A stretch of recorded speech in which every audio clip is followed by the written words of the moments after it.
Are you confused about whether to choose superfoods or supplements as a 45-plus adult? Which options truly pack the most punch for your health? And could a supplement actually take the place of a superfood? Let's dig into this and find out. Welcome to Invictus Immunis for inspiration, to help you make lifestyle changes that leave you feeling unstoppable. So first things first, what is a superfood? There is no real definition of what a superfood is. But generally speaking, a superfood is a whole food that has special powers, usually because it's rich in vitamins, minerals, or antioxidants. Some popular superfoods include berries, kale, broccoli, nuts, seeds, and avocados. The idea behind superfoods is that they can help us fight disease and improve our health. This is not a bad thing. We should all be a fan of loading up on fruits and vegetables and adding a variety of colors to your plate to ensure you're getting the full spectrum of nutrients available. However, sometimes people think that eating superfoods will make them healthier than everyone else. Or if they don't have access to these foods, they're doomed when it comes to good health. That is just not true. You can be healthy regardless of what you eat. You just need to balance calories in for calories out and ensure that your diet is rich in nutrients. One big pro of superfoods over supplements is that they contain fiber, which is important for digestion and can help you feel full when you eat them. Unfortunately, most Americans don't meet the recommended daily amount of fiber, so this is a huge advantage of superfoods over supplements. But you can also add fiber through other means, like chia seeds or metamucil or silicon konjac. So it's not like this is a game changer that only superfoods have. Another big pro of superfoods is that they are less expensive per serving than supplements. In general, a multivitamin costs around $1 a serving. If we look at the price per gram of calcium carbonate, it jumps up to $8 per serving. And some supplements, like those with high doses of omega-3 fatty acids, can cost over $10 per serving. On the other hand, a serving of blueberries costs only $1 per serving. A cup of broccoli costs just 72 cents per serving. Even a can of tuna costs only $1.69 per serving. These are all way cheaper than supplements. Plus, they're already in your cupboard or easy to pick up at the grocery store. Now, it's not to say that supplements are never a good idea.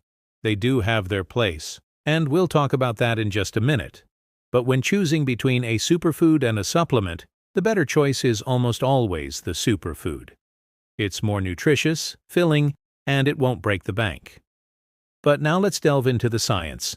Let's talk about which supplement can replace which superfood.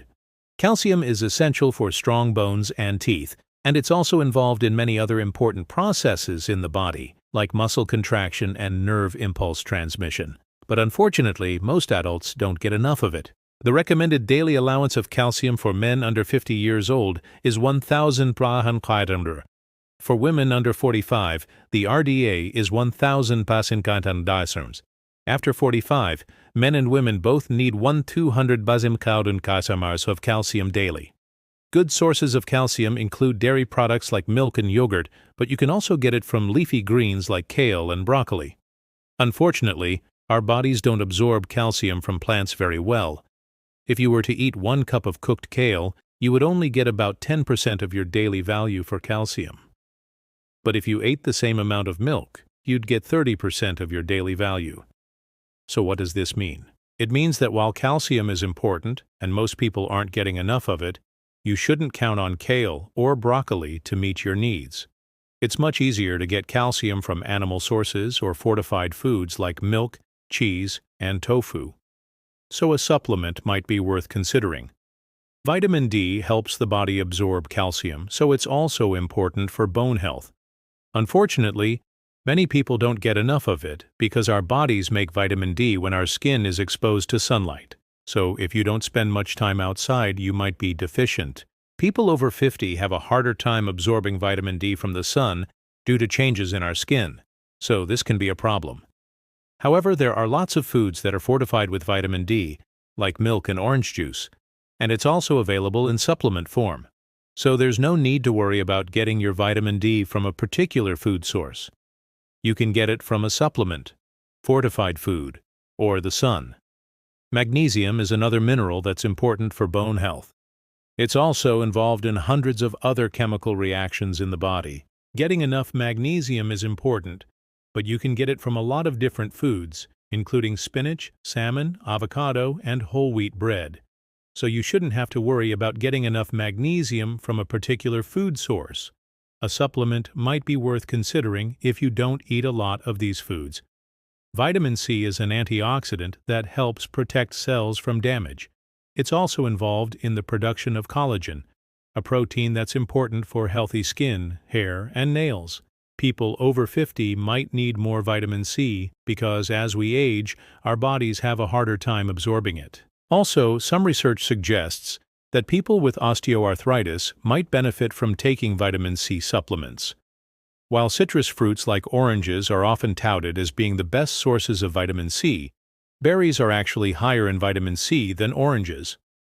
Plus, they contain other antioxidants that can help fight disease. But the truth is, you can get vitamin C from a lot of different sources, including strawberries, raspberries, cantaloupe, and broccoli. So, a supplement isn't necessarily needed. Lycopene is a pigment that gives fruits and vegetables a red color. It's also a powerful antioxidant that may help reduce the risk of certain cancers. Tomatoes, watermelon, and pink grapefruit are all good sources of lycopene. However, our bodies have a hard time absorbing lycopene from plant foods. We get more of it when we cook tomatoes, so maybe that's why Italian cuisine is so heart-healthy. So, a supplement might be worth considering if you don't eat a lot of tomatoes. Omega-3 fatty acids are essential fatty acids that our bodies can't make. They're important for brain and heart health and have been shown to reduce inflammation. Some research also suggests that omega-3s may improve joint pain and sleep quality. Fatty fish like salmon and sardines are high in omega-3s, but they're also found in walnuts, flax seeds, and chia seeds. Omega-3 supplements are available, but they're expensive and not necessary unless you don't eat any of the foods I mentioned. Whole grains are a type of carbohydrate that are high in fiber and nutrients. They've been shown to reduce the risk of heart disease, stroke, and type 2 diabetes. People over 50 might want to eat more whole grains because as we age, our bodies have a harder time digesting carbohydrates. This can lead to constipation and other digestive problems. Whole grain foods include brown rice, quinoa, and oatmeal.